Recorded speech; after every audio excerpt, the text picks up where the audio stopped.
Waheguru Ji Ka Khalsa, Waheguru Ji Ki Fateh. Thank you for coming today. I'm getting confused now whether I should be speaking Punjabi or English because I've been on too many shows on Punjab broadcasting channels. It's really good to be able to speak English actually after my awful attempts at Punjabi. So this is This is a presentation around my PhD topic, which I'm still doing, and this is the initial systematic review that I'll be presenting to you and going through my journey a little bit. So what I was looking at, and I'm still looking at, is investigating the global lived experience of women from Sikh heritage who have survived domestic violence and abuse. And the aims of this presentation is to sort of, like I say, go through the journey a little bit, to update you on my systematic review really of where I'm at, and to highlight the ethics in research and why we need to know about academic research, why is it important, and to emphasise the role of academics, researchers and students, and to encourage everybody to disseminate their work to protect intellectual property really, because we live in a very ego-driven commercial world, and often PhDs take a long time, and we need a forum really to be able to, like this, to disseminate that and let the Sikh community know what's going on. So hence we're here. So who am I? I don't think I've quite decided yet. I'm not in a particular faction politically, but I have been a branch president of a union at the University of Birmingham, and you can see me there on the picket line with Mick Lynch, who is RMT leader. So that's part of my identity. So I've been quite active in the unions, probably for about 20 years on and off. So people know me in that union world. I'm a mom. Those two are my beautiful children, boy and girl. And I'm a therapist as well. I'm an accredited therapist and I'm a director for the BABCP, which accredits CBT therapists. CBT is a new treatment approach, a new compared to counselling and so forth, but it's one of the few ones that have been appraised through what's called randomised controlled trials. So it's very evidence-based, and I know there's a bit of a competition with counsellors, so I won't look at Manjeet Kaur too much, but between them I think sometimes, but actually there's purpose for counselling and there's purpose for CBT as well.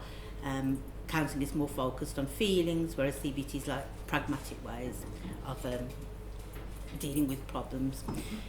I've been a lecturer at University of Birmingham, and that's where I still am doing my research as well. And I have been on PBC many times, so thank you for that, actually, to talk about various topical topics.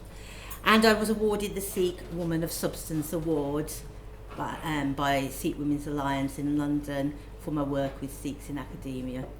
So yeah, I can't say there's one word that sums me up. I'm involved in everything and everyone's involved in me.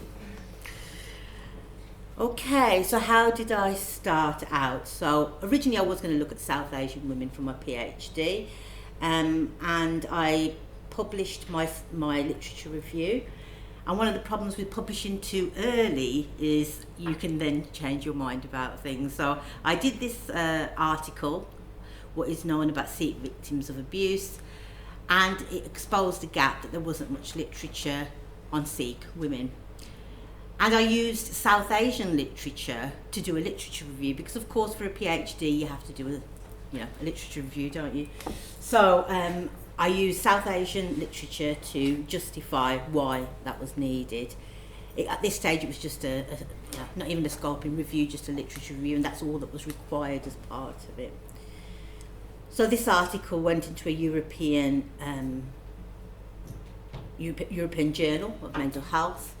And even now, when you type in Sikh victims of abuse on any search engine, it's the only one that seems to come up. And there's a reason for that, but I'll take you through the journey.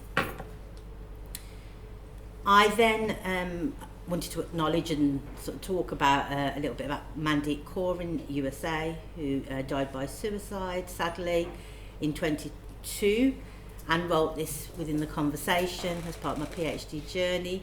And it's really sad that that happened to her, really. And of course, domestic violence was a cause. So I've written about that in this article as I was going through my journey as well. And it's really sad that that happened to a Sikh woman, really. Of course, if anybody's upset by any of this content or need to talk to me afterwards, please do. There's nothing too upsetting, I think, but you just never know. So we can refer you on. Sorry, I pressed something on it. Can somebody help me with the slides? Sorry, I pressed something, it's all going to be... Oh, is that all right? I'm not sure what I've done. Yeah. Oh, yes. Sod's law. Okay, thank you. And again, as I went through this journey, I then wrote about spiritual abuse within these 2 books that are coming out soon. And I've got a chapter in each one.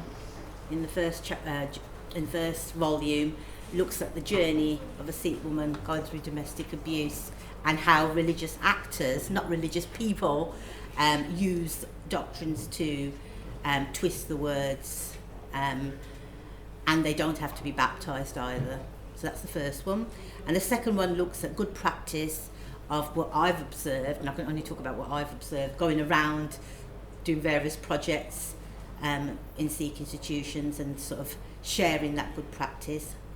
And that's due out next month. So the first one's already out and the second one's due out next month. Poster presentations that don't always get published. So this poster was presented in Hong Kong, and it talks about how Sikh women in particular, we have a warrior mentality, you know, and it talks about it in light of risk assessments. You know, when we do risk assessments, often if you're religiously practicing, you might have a warrior mentality. So I think when services look at us, they expect us to be vulnerable, you know, sometimes, and apply a Western kind of vulnerability model, when actually it's not the case. You know, we, as whether it's victims or otherwise, still have to get up out of bed, you know, look after the children, and are able to. And I think partly that warrior mentality helps us too, you know. So that's what this paper was about. As in, it was presented in Hong Kong, but it wasn't published. So one of the things I was sort of reflecting on is we really needed, again, some place to publish these things so that our work doesn't get lost or misinterpreted even. And of course, I've been on Sikh TV channels with savvy presenters who are present in this room. Also to help to get the news out on things that I've been doing and various other things, so thank you for that. And of course, so I am so glad we have Sikhs in Academia, and I'm one of the directors. That's my feedback, having looked at all those different forums and how we can often lose that information through the journey and not quite, we're not able to publish it or celebrate it. It's just hidden away in archives sometimes. So thank you to everybody who's been involved in Sikhs in Academia and helped us do that. Now for the nitty-gritty. So, despite some epistemic injustices, which I haven't discussed, what is a systematic review and why is it painful? So you know I showed you that article originally did, and it only picked up that my own article. A systematic review often enables you to go into more depth of literature that's you can't always see with the naked eye. And it's painful because it can take ages, and this one probably took me about 18 months to do, and it still needs a little bit more analysis. So actually these are interim findings. So in this case, the aims of the systematic review were to investigate what the global lived experiences of women of Sikh heritage who have survived domestic violence. It wasn't to look at identity, it wasn't to look at mental health, we went down those routes.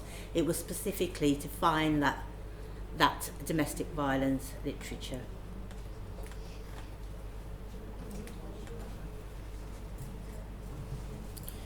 So the methodology, I haven't included all the information there, again, because of commercial competition. I'm sorry, I have to present my work. So I've just included bits of that, just to give you an idea. There is a table of search terms, but you know, mesh headings were created. We looked on Medline, Web of Science, SikhsInAcademia, all the database searches that you would have expected, secondary searched reference lists, and the dates of those searches were from 1st of April to the 25th of May. The search process, I then got lots of studies and put them through 2 minutes. What did you say? Oh my God, I thought, how long have I been talking? Is that a joke? No. Oh God. Yeah. Oh no. Thanks for the tip. Anyway, you can read the rest at home. Just give another. That's all right. I can talk fast. I can talk fast. Yeah. Like, just give another 2 minutes. You can swap the paper. Here we go. Okay, and for the next part, I wouldn't like any pictures taken of the screen at the moment either, please, because of commercial protection of my property. Thank you.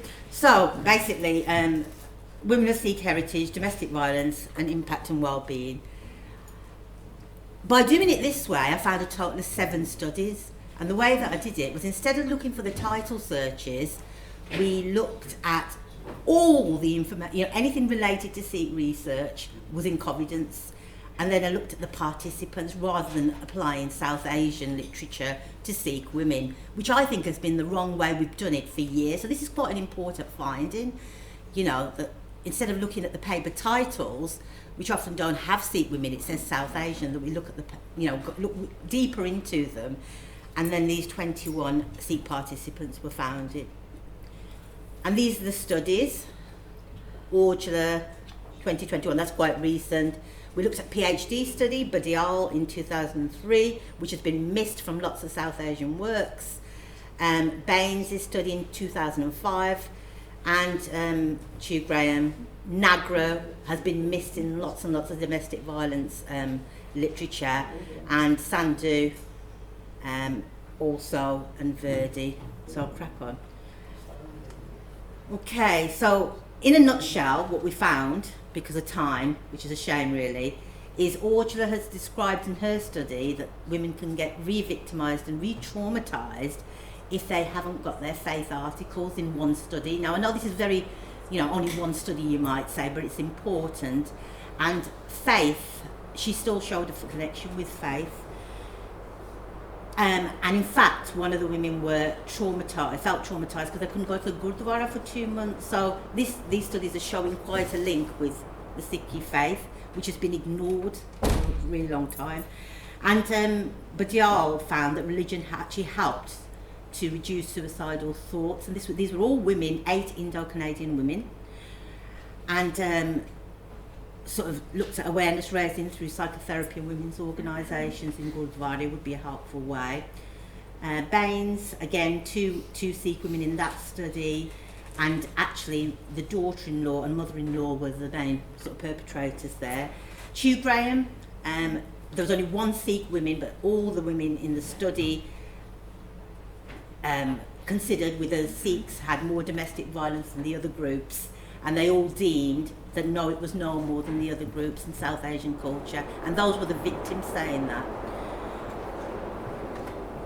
Sorry. And Nagra, Nagra showed, and this is a very repressed study, that actually a Granthi was involved in seva and prasad making. He involved a victim in that, and that helped her to be resilient after domestic abuse, so that's important.